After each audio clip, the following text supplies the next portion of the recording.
Welcome to another episode of DD on the Spot. As always, I'm your host, Ryan Johnson. And before I get into our guest here today, I want to first of all thank everyone for listening to this podcast. And if you'd like to give a like and subscribe down below, I'd greatly appreciate it. But we have Emily Schubert on the podcast. She's coming to us all the way from Pittsburgh. And as we can tell, she is very, very close to a show. I mean, she's got the skeleton face down almost. I mean, she a couple more days and you'll be able to a couple more days and you'll be able to see. No, that's the positive. I mean, that's one of the things of the sport, but she's here to share her journey with us and just talk all things really about health and fitness with her. So again, Emily, thank you so much for coming on. Yeah, thank you for having me on and taking some time to kind of chat and get to know me. Yeah, absolutely. Well, I got to start off because I ask this question for every guest. What is the weather like in Pittsburgh today? It is overcast, a little chilly. This morning was rather cold. The afternoon got a little bit warmer, but it is almost pretty much a perfect October fall day here. No rain. It's actually really mild and nice. I mean, it was like 40 degrees here yesterday, and I went to a bonfire with a couple of friends, but we were social distancing. But yeah, it's been cold here. But hey, the Vikings just won. If anyone cares, so I'm happy. They finally won their first game of the year. So hey, it makes the day so much better for me. But before I get into the Vikings and all that other stuff, because that's a whole podcast in and of itself that I'm gonna do, why don't you give us your backstory on what really inspired and motivated you to get in shape and how that led to, I mean, where you're at right now? Yeah. So I guess we'll start at the very beginning. I've been an athlete my entire life. My mom got me dancing when I was like 3 years old. So I did that all through high school. When I got into like middle school age, I wanted to try out a sport at school with all my friends. So I got into track and field, and that was my life. It was the way I made my friends. It was the way I was able to exercise. It was just what I did. So I did that all through high school. I actually went to Slippery Rock University, which is in Pennsylvania, and I did track and field there, and absolutely loved it. It was a D2 school. They took it very seriously. So, 6 a.m. practices, we had yoga practices, we had volunteer work. It was pretty much a job. And I instantly had friends and a family, and that was my outlet. So I spent a ton of time training, ton of time working.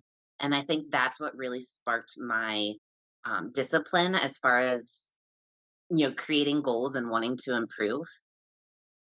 So my junior year, I actually got hurt. I redshirted my indoor and outdoor season and tried to rehab to come back. And when I did, the dynamic of the team had changed. A lot of my friends graduated, and it wasn't as fun as it was previously. But I knew I wanted to stay competitive. I knew I wanted to be in a gym. So that's where I started working out a lot. And for me, I had a basis of gym knowledge from what I've learned from my track coaches. So I was going in and doing workouts and doing cardio, and the diet was not so much my focus. I ate relatively well, um, but it wasn't an area that I put a lot of emphasis or a lot of focus on. So I did my first show my senior year of college. It was our amateur bodybuilding show. And I looked horrible. I didn't know how to pose. I didn't know how you should look on stage. I actually did figure, which at that time, muscle wise, I was about the right size for figure.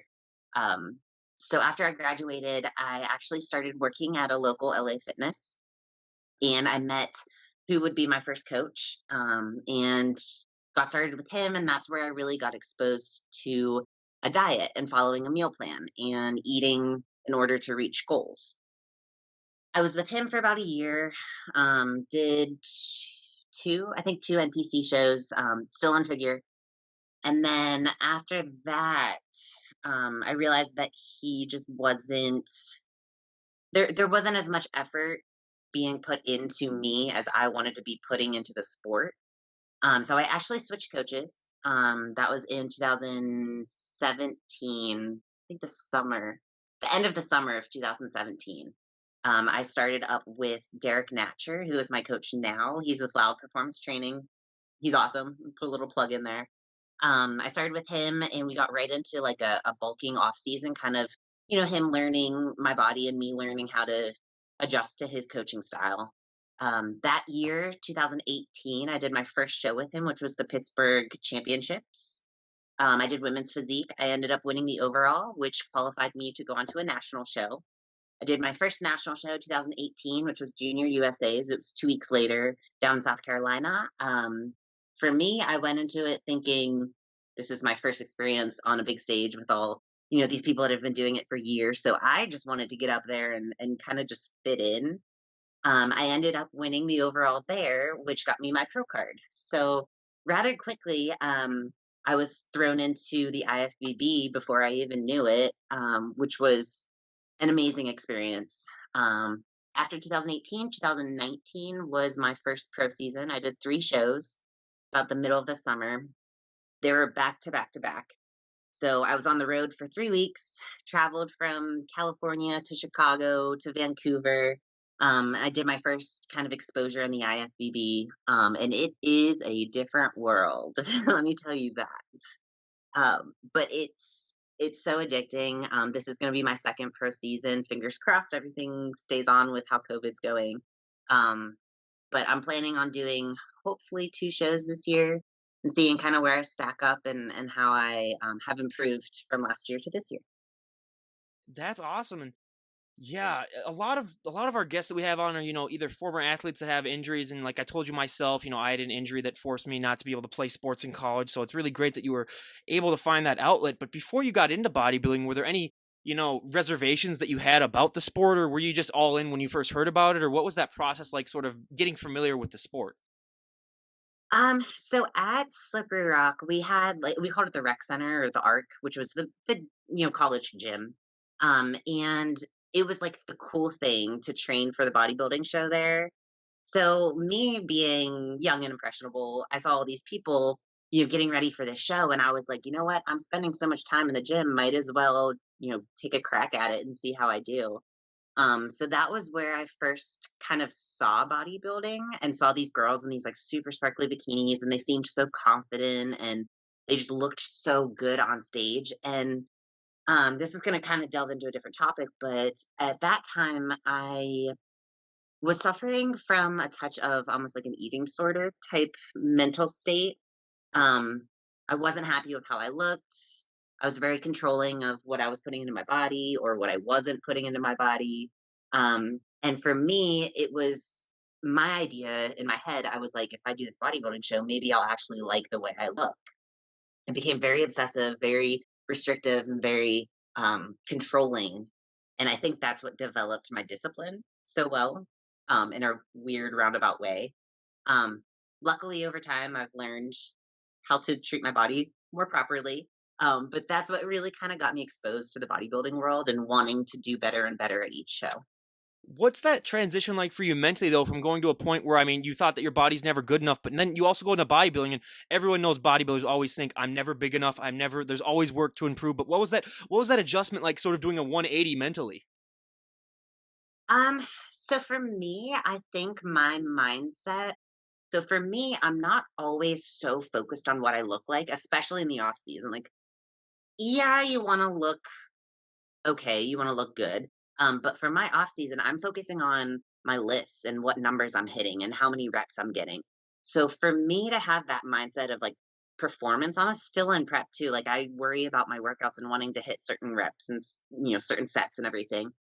So I think that really helps me keep from being so like hypercritical of what I look like at all times throughout the year. Yeah, which, I mean, that's a great mindset to have, especially in this sport, because it's so much more of a mind game than I think a lot of people would guess. But one question that I love to ask, because I love to talk genetics on this podcast, because, in this day and age where everyone's on social media and everyone, I hear all the time, oh, I want his arms, I want her abs, I want their back. People just don't understand that you can only be the best version of yourself, and that, you don't know how a person got to that look. You don't know, what goes into it. And let's be honest, some people are just genetically blessed where they're just freaks basically. But when it comes to getting started in this journey, everyone always has that one body part that really, really takes off, that they don't have to train as much. And then everyone always has that one body part that just drags behind it. They have to train to oblivion to get it to catch up. What were those body parts for you when you started this journey? So um I would say my I wouldn't say easier, but the body part that comes more naturally for me are my legs. And I just think that's from I used to do gymnastics way back, and that's just running workouts and running sprints and hills and kind of building up my leg muscles. Um, the body part that's hardest for me, or at least that has taken the longest to kind of change and see change on my body, is probably my arms. I would say. What? Um, yeah, yeah. Especially, I mean, this past year I worked really hard. My coach changed my training. I'm actually doing arms 3 times a week, and that started last summer. So that's really what we were focusing on this off season, was building up size to kind of match my lower body, just because my quads and my hands, my glutes, they kind of dominate my physique. So to even it out and give me more like of a proportional appearance, we really hit my upper body this off season. Well, you're about to get ready for a show. Give us a front double by then. Let's see how the guns have got. Yeah, that's pretty impressive. I mean, you've definitely got here. Pump that up a little bit. Let's see that. Jeez, that's insane. Wow. Yeah. You've definitely, yeah, definitely put the work in, and that's, yeah, definitely showing the results. So you well, yeah, and a question that I always ask is, what's an arm day like for you? Because so many guys, especially I know, I mean, they basically live off their arms, and I did a poll right before New Year's and said, what's one body part that everyone's looking to grow the most, and everyone says arms. So you really trained it up 3 days a week. So what does an arm day look like for you? Yeah, so 3 days. I have a separate arm day, which is bis and tris. I usually hit abs on that day. Then my other two arm days are actually connected with delts. So delts, and then I have this weird day where I have front squats and then arms and shoulders. But mainly for arms, I think my biggest training tip would be to use a weight that's not super, super heavy. Like everyone thinks you want to go heavier, you're going to get bigger, use, the heaviest dumbbell that you can use. But for me, I noticed my arms really adapting when I would use a moderately challenging weight and just really squeeze and get good range of motion, and just getting solid reps in and feeling that burn versus trying and struggling and kind of like, using your body to leverage the weight up. So that would be like my biggest Do you like to use a lot of time? Do you discovery. like to use a lot of time under tension in your training? Yeah, I'm a really big fan of controlling the negatives. So for me, I'm focusing more on controlling the weight and using that muscle to move it versus just getting the weight from point A to point B. Yeah. Which, I mean, yeah, there's so many ways to do it, and that's why I want to just retell this podcast to trial and error, because that's really what goes into this lifestyle. But mind to muscle connection is one thing that I also love to talk about, because so many people don't understand when they get into the gym that you can really help with growth and help with size, just by focusing really hard on it and just using your mind to really get the best out of it. But it takes people years a lot of the time to develop that. How long into your journey before you really felt like you developed that? And on top of that, I mean, let's say if you develop it for your arms, mind to muscle connection for legs is 100% different. So you can develop it for one body part, and then you're doing shoulders and you're like, oh, it's a different mind to muscle connection. But how long into your journey would you say before you really start to feel that mind to muscle connection in most of your workouts? Honestly, I probably really felt that I matured as an athlete this past off season. Um, Up till then, I was really focused, like, more power based because that's what I was used to in track. You're using your fast twitch muscles, you're trying to explode and really get the most out of your movements. But I would say this past off season, starting last summer to now, is when I really discovered the different feeling of training with your muscle, like with your mind connection versus just moving a weight. So that's probably, I mean, that's 2 years into my bodybuilding journey, is when I really just noticed the difference, and especially how it feels. Like being sore is one thing, but when you're sore from connection, it's a whole different ball game. Like it is the worst soreness that you've ever felt. Which is awesome because it's working. But it took me a couple years to kind of learn how to use the muscles to lift. It's definitely a process. And you were talking about soreness, and one thing that I love to discuss in this podcast, because it's not talked about as much as it should be, is the importance of sleep, because it's the most important thing when it comes to recovery. It might be the most important thing just overall in a health and fitness journey, and in just in life in general, because I mean, it's like, go a couple of days without sleep and then come talk to me and see how good you are at anything. But especially in this day and age where everyone is on their social media and on their, on their apps, it's hard to fall asleep when you're on this technology, but especially being a bodybuilder and when you're in the late stages of your prep like you are right now, sleep can be even more trying. But what is your relationship with sleep like, especially in this part of your journey? And are there any tips and tricks that you use to try to get that proper amount of sleep? Yeah, so knock on wood, my sleep has been fantastic. I hit the pillow and I am out like a light, um, which is awesome. Last year's prep, I think I think sleep was pretty good. My prep in 2018, sleep was, I mean, it was what it was.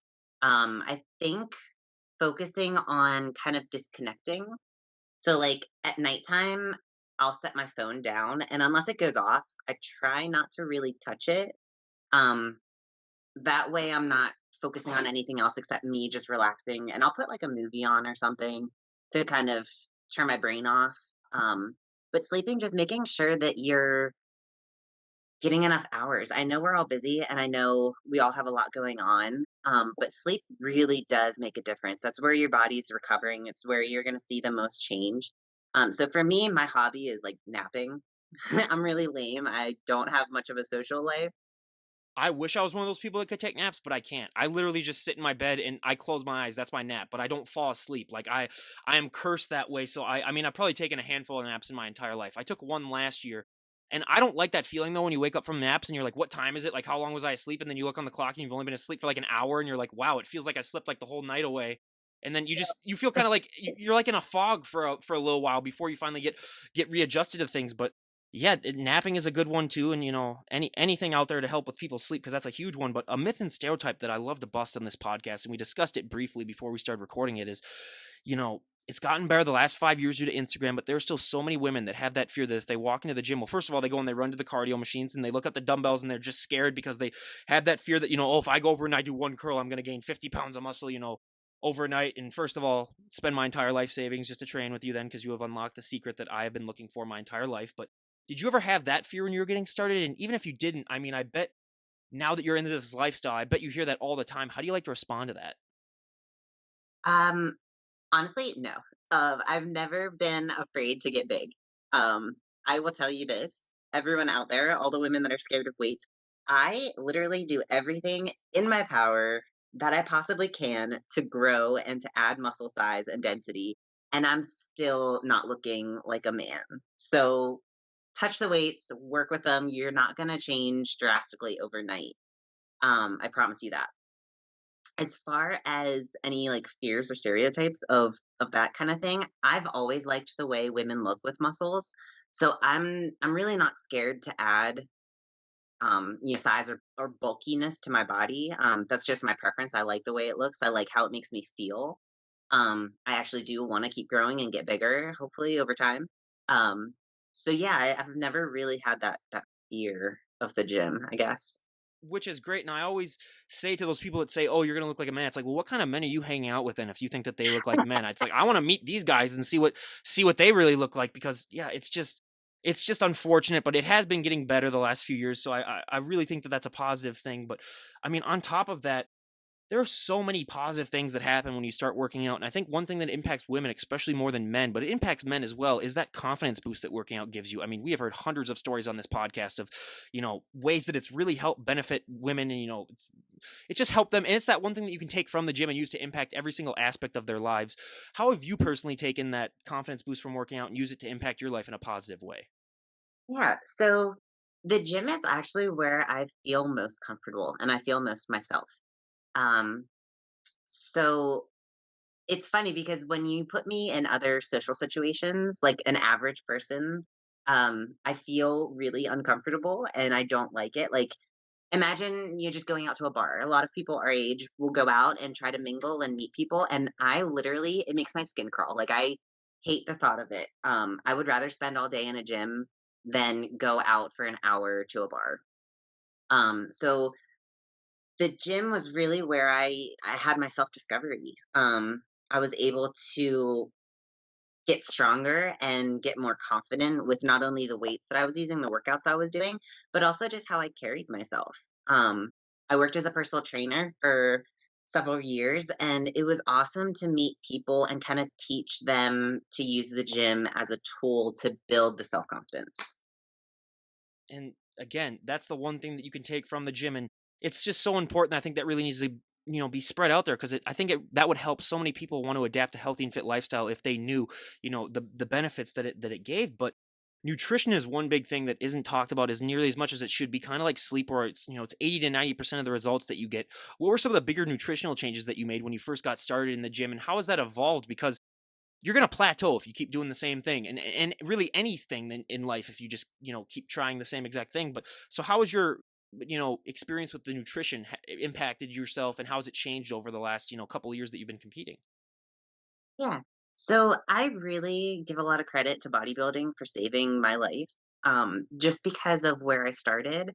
Like I said, like I touched on earlier, I did have a little bit of like an eating controlling kind of disorder almost. So when I first got started with bodybuilding, it was my way of forcing myself to eat more than one time a day. So that was my biggest thing was like in my head, I told myself, I want to get a coach. I want him to tell me what to eat, and that's going to force me to eat enough food. And it did. My first year with that first coach that I had, I was actually eating consistently. And I would say over time, you start to learn that like food isn't bad for you and it's a tool and it's going to give you energy and fuel to get you better workouts and better strength gains. So now it's like, it's awesome the fact that I can eat a cheat meal now or a free meal. Whereas, several years ago, I wouldn't want to touch the stuff. I was eating eggs and chicken and that was about it. Now I can go and enjoy a cheat meal, burger and fries, and not think twice about it and know that it's actually benefiting me versus, hurting me in the long run. What was that mental process like for you, going from eating not so much to then being able to just convince yourself that, yeah, I need to eat more if I want to put on size, because that's a big change mentally. Scary. It was very scary. Of course, in your head, you think like, I'm going to eat this food and I'm going to get huge and weigh more and watch the scale go up and my clothes aren't going to fit. And it's really scary. I mean, I get a touch of it here and there in the off season. But I think as I've matured as an athlete, especially as a pro athlete, you start to learn that like you just put up with it. You do it because it's something you have to do. If you want to improve, if you want to look different year to year on that stage, you have to do things that make you uncomfortable. It's just the way it is. That's how you progress. It's how you improve. So for me, I keep the mindset that like I'm doing this for a reason and there's a purpose. And the fact that the scale's going up, I gain probably 35 pounds from season to off season. So it's a pretty big change for my body. Um, but just mentally knowing that like this is something that I need to do in order to improve. No, and that's, again, that is just something that is just not talked about as much as this, just the mental side effects, because this sport is so much more mental. And I always say the physical changes are the one thing that is seen and people don't understand, the mental transformation that takes place as well. But the most shocking thing for me when I started this podcast, I had a little knowledge about it before I got started, but it shocked me more than anything else, is that for so many of these athletes, posing is the hardest thing for them. It's harder than your nutrition. It's harder than the working out. I would have never guessed it in a million years, but I like to compare it now to being a perfect driver, where you can be a great driver, you can never be a perfect driver. You can be a great poser, you can never be a perfect poser. It's always ever evolving. What has your experience with posing been like, and how has it evolved as your career's gone on? Yeah, so posing is part of the stage process that I've come to learn to like and enjoy. I'm definitely one of the athletes that I like the gym, and that's really what got me into the sport. And I like focusing on my workouts and improving and getting stronger. But I've definitely learned how to like posing, and I think I take that back to my days of like dancing and gymnastics and performing. So I just look at it that way and think of like, okay, this is my way of presenting my art form, which is my body. So that's really why I started enjoying posing when I thought of it that way. I actually thoroughly enjoy it. I'll practice it. I'll look in the mirror and kind of see how I can tweak and move my body. So it's become kind of a habit of mine now. Is it hard to not walk past a mirror and not do a pose? Because for some bodybuilders, that's really a challenge for them. Yes, especially when you're in prep. Just because like the second you see something change, you're like, oh wait, let me hit that again. Let me see if it does it again. So Yeah.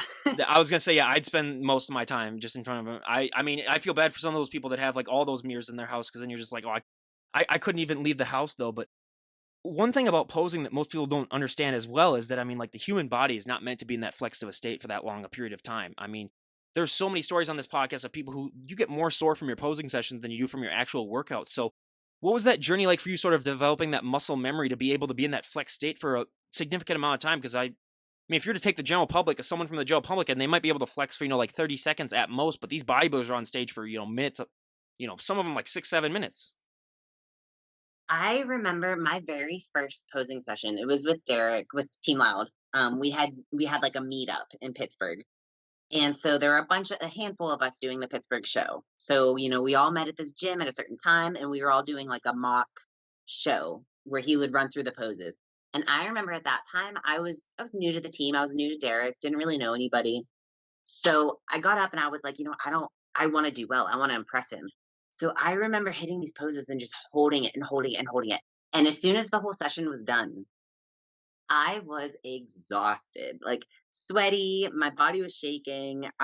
It was almost like a workout. It really was. And that was my first memory of realizing like how difficult posing is and that you actually do have to practice it or else you're gonna get up there on stage and be screwed. So posing, I think it's definitely overlooked by a lot in the sport. But it's definitely something that needs to take some of your time. Obviously, training is very important. It takes a lot of time. Getting your food ready takes a lot of time too. But posing has to be incorporated, or else you're gonna waste, your 20-week prep and get up on stage and just blow it. I cannot tell you how many times we've had people on here that when they first got started, they didn't realize the importance of posing, and then it came to bite them in the butt because it's a thing that is so important, but not talked about as much as it should be, especially for beginners. But out of your physique poses, what is your favorite pose, and what is your least favorite pose? Oh, it changes. Right now, my favorite is probably front double. We've Um, seen why. We've my seen why. I mean, we can tell. Yeah. I mean, for me, I feel like it's developed a lot over last year to this year. So for me, it's a really fun pose to hit just because I know I've worked really hard on it. My least favorite's probably side chest. Just because I haven't locked down exactly what looks best on my physique. Obviously, things change as you're going through prep and you start to see different things on your body. So now you have to adjust your posing. And that's kind of what I've been working on the past week or 2 weeks has just been playing with that pose, getting it to present the way I want it to present and make sure it's showing my strengths and not just, being a pose I hit on stage.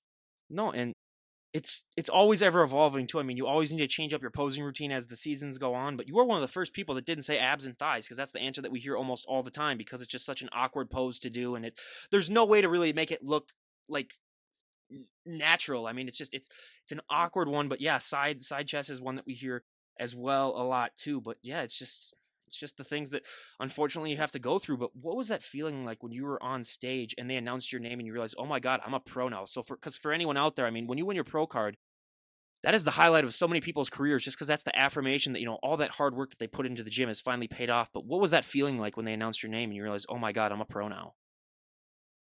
Surreal.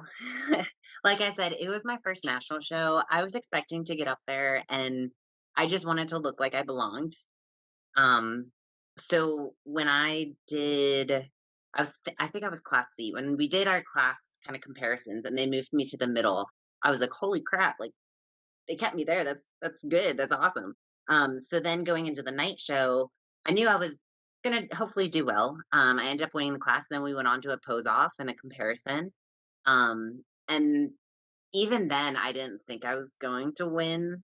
So when they said my name, I remember getting off stage being like, holy crap. Like, I know so many people do national show after national show after year.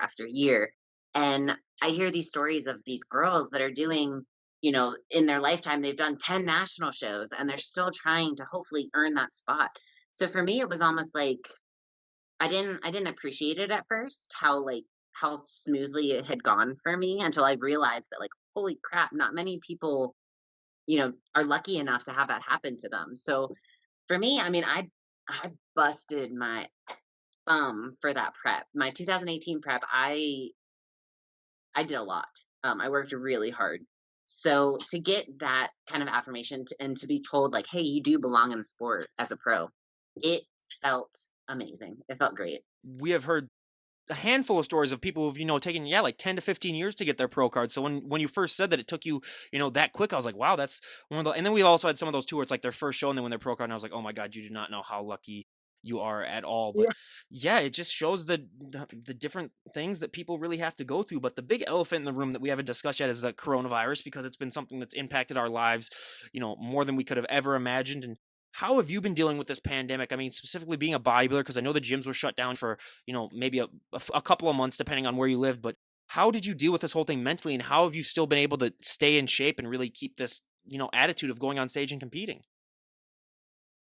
Yeah, so I am very fortunate that I knew a gym owner in the area that allowed me to keep training through the gym closures. So I was very fortunate and very lucky enough to be able to kind of keep on my regimen and on my schedule.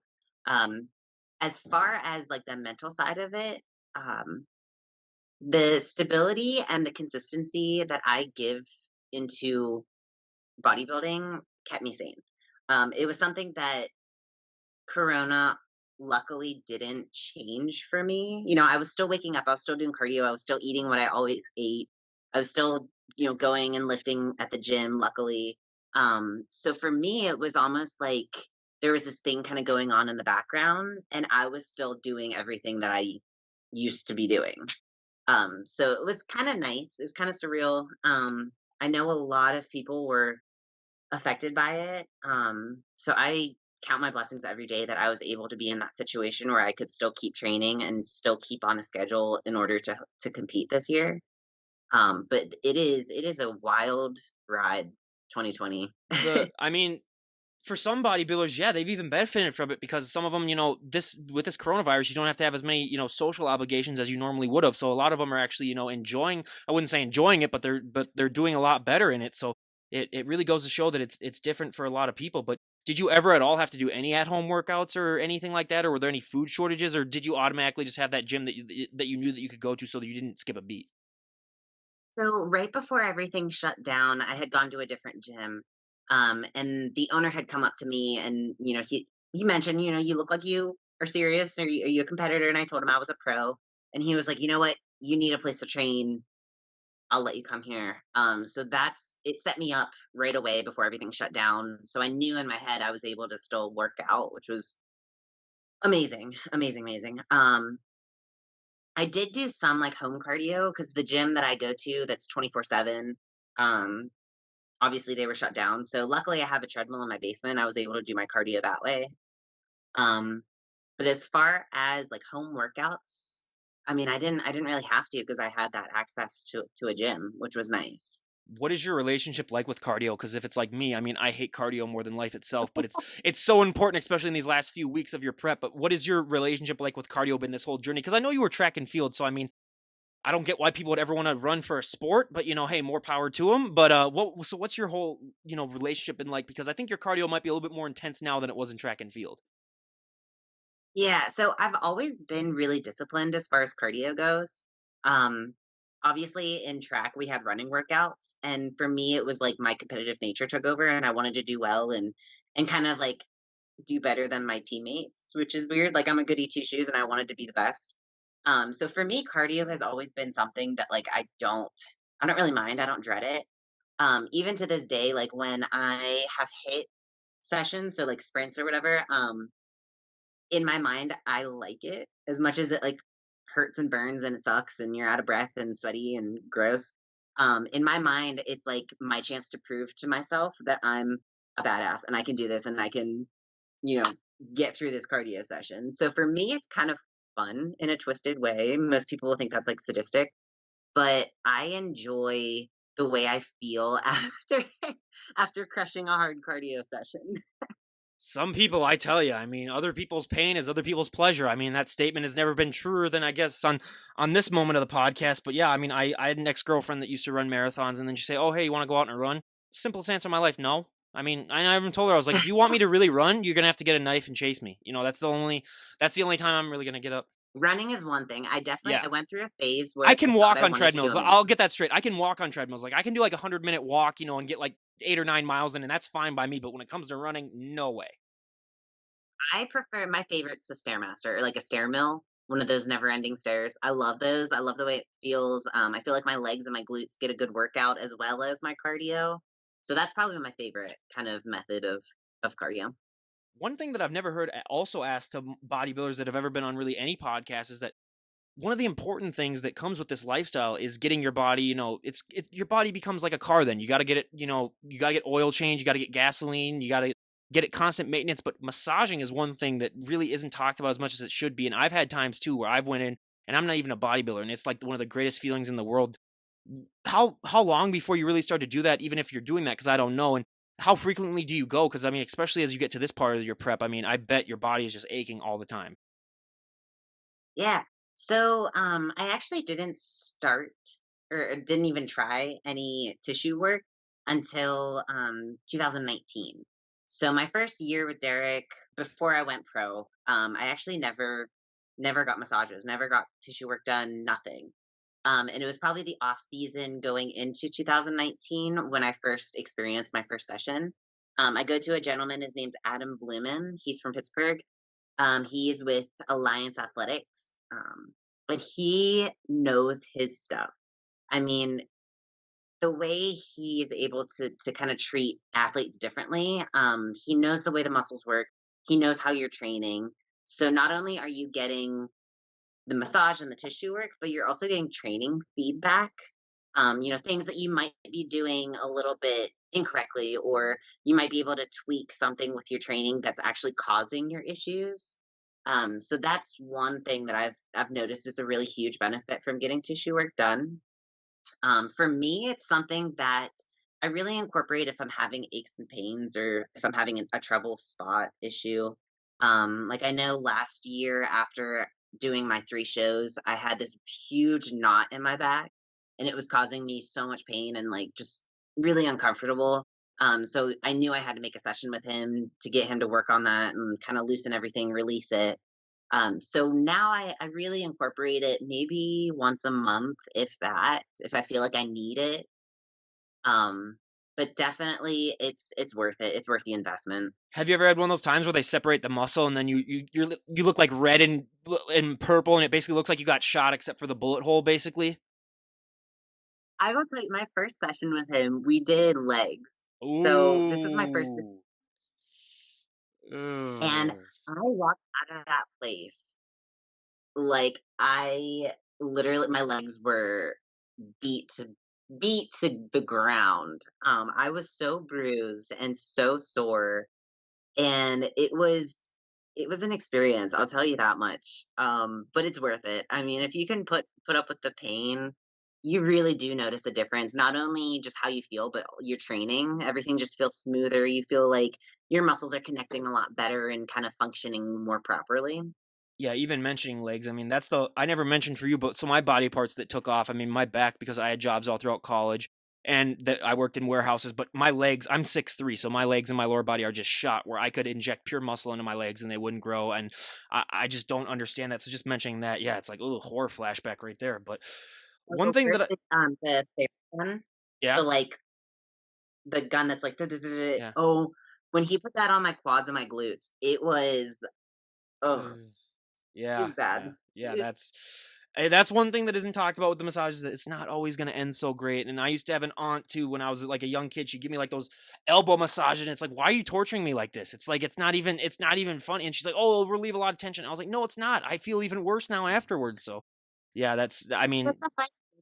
I think those massages are like relaxing, it's not. but it's not. Like they're so painful. Yeah, there's a different spot to go to if you want to get like an actual like good massage that makes you feel good, and then there's a difference between that and the bodybuilding massage. Yeah, 1,000%. But a question that I love to ask, especially guests that are bodybuilders on the show is that when you're a bodybuilder, you're sort of like a mini celebrity when you walk out in public. Because if you were to walk out dressed like you are right now, I mean, let's be honest, you become just everyone's just like, what is that? Because like they're not used to it, and it's not something that they see that's of the normal to them. So what's that been like for you as your career's gone on, and sort of just dealing with the fact that if you walk out in public, especially when you're in prep, but even if you're not in prep, just because you are significantly bigger than the average woman your age, I mean, people are going to be fascinated by it, and you might get some stares or some questions. What has that been like? Yeah, I mean, I do get comments. A lot of the times it's positive. People are commending you like, "Hey, girl, you look great," or "You've been in the gym, I can tell." I do dress rather conservatively. So, if I'm out doing errands or whatever, I'm gonna wear a hoodie and sweatpants. It's not like I'm walking around in, a crop top and booty shorts all the Which time. I would be if I was Um, her and I looked like that. Are you kidding me? Like every single day. Not even I mean, I might not even wear anything. I mean, I might just walk out and just be like, enjoy it, everyone. This especially during prep. I mean, in off season might be a different story, but so I'm lucky that I'm not a bodybuilder then because I'd probably end up in jail then for something. But hey, that's just me personally.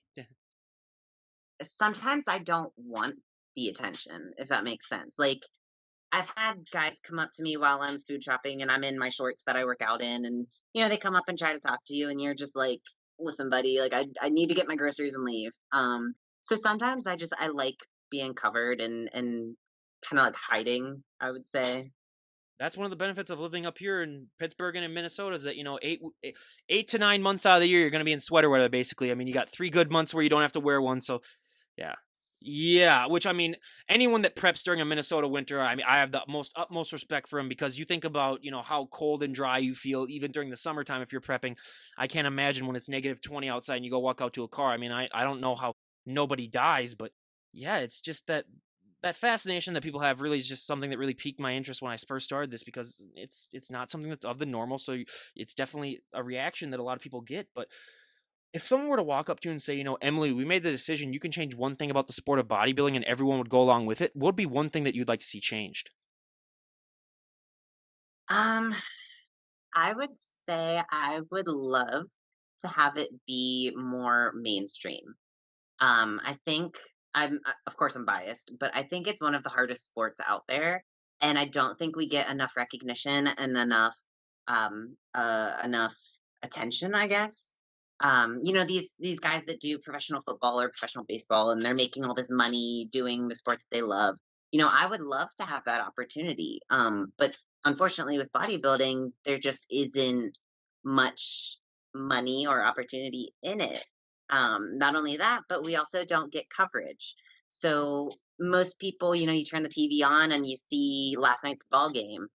That doesn't happen for bodybuilding. The fans that do watch the sport, they have to go out of their way to go to the shows. Or luckily, with COVID how it is now, they have the pay-per-view, which is nice. Still, like I would love to see it be more mainstream and to be included in like an ESPN update. They don't even touch on the Olympia, which is our biggest show. It's like the Olympics of bodybuilding, and nothing gets said ever on any news coverage. Which is so weird because like in the 90s bodybuilding was on ESPN and I don't know why they ever took it off, but yeah, I would love it if you could go to like a football stadium and you'd have it a sellout and then you'd have like a bodybuilding show in it. I mean, that would be great, and I do think it's getting, especially with Instagram. I think Instagram really helped it out get a lot more mainstream coverage and bigger. But it is getting big. So I'd like to see in 10, 20 years what it's at like. But one thing with the money thing is like, could you imagine how big the people would get if they offered like a $20 million prize to like whoever won? I mean, you would see like the absolute limits of what a human could do and still survive. I mean, you might have people like collapse on stage like heart attacks or something, but that's why I was like, when people say more money, I was like, yeah, more money, but just don't make it like so much money that people are gonna show up, like 1,000 pounds and just not even able to fit through doors and stuff. But yeah, it's just it should get so much, and it is probably. I mean, it's right up there. I think with like actual wrestling, not WWE, but like actual wrestling where you got to lose weight all the time. It's probably up there with that when it comes to the hard sports, and gymnastics too is another tough one. So yeah, bodybuilding is just as hard, if not harder, than Like any sport out UFC there. fighting. I mean, those guys and girls are badasses. Like the stuff that they put their bodies through, very comparable to bodybuilding, I'd say. Oh, 100%. And if we were to talk to a year from today And again, if I would have asked you this a year ago yesterday, I mean, if you would have guessed a global pandemic would come and taken over, I would have bet my entire life savings against it. So again, if we're talking a year from today and there's like a fire in the background and you can hear like gunshots in the background and who knows where we're going to be at a year from now, the way things are going. But in an ideal world, if we could talk to you a year from today, where would you like to be at in your bodybuilding journey? Where would you like to be at in your overall life? What are some goals that you would like to have achieved? Olympia stage. For me, I honestly, I just want the honor of being a part of that weekend. Never been to an Olympia, and I told myself I will never go until I qualify for it. Um, so that's obviously the goal. I would say that's a long-term goal. Short-term goal is to just hopefully keep climbing up the ranks. My goal this year is hopefully to make first call outs. So that's kind of where I'm aiming towards. And then just slowly getting more exposure. I would love to have my name out there and to be talked about. I think that's exciting. And to have, the judges or even the people that do coverage of the sport to mention your name. I mean, that's an honor and just to be recognized. So that's kind of my goal is to get more exposure and to get my name out there. Well, and I hope this podcast does a lot to help you, and I'm more than happy to do it. But is there anyone that you'd like to give a shout out to before we wrap things up? Obviously my coach, Derek, uh, doing his job. He literally, I don't know how he does it. He has so much on his plate, but the attention and the professionalism he gives all of his athletes is top notch. I'd recommend him to anyone. And then, of course, also the girl that makes my suits, Becca. She's with BB Customs. I tag her in a lot of my posts. She is amazing. I can't even begin to tell you. It's a blessing to have her in my life and to have her kind of helping me out on this journey. Um, so yeah, those are two people that are in my corner that I really appreciate their time and their effort. Absolutely. And you mentioned that you like to lift heavy in the off season. So what are some of your best lifts? Yeah. So I'm probably definitely known for my squats. It's probably my strongest lift. It's my favorite lift. And I actually last week I was still hitting 405 per reps. So that's I get a lot of comments on like, holy but it feels kind of cool to be in a gym and to stack on all these plates and then have a 5'4" girl get under it and be able to move it. So that's kind of my I would say my strongest lift. But overall, I'm decently strong. You know, I would say, luckily. Well, yeah, 400 squat when you're still in this prep. I mean, that is absolutely insane. And again, you guys, go and give Emily a follow. I'll leave a link to all of her stuff down below. I highly recommend it. And I mean, just a buyer beware. You will get inspired to get off that couch and stop eating all those Twinkies. But again, Emily, thank you so much for coming on and sharing your story. I really, really Thank you. appreciate it.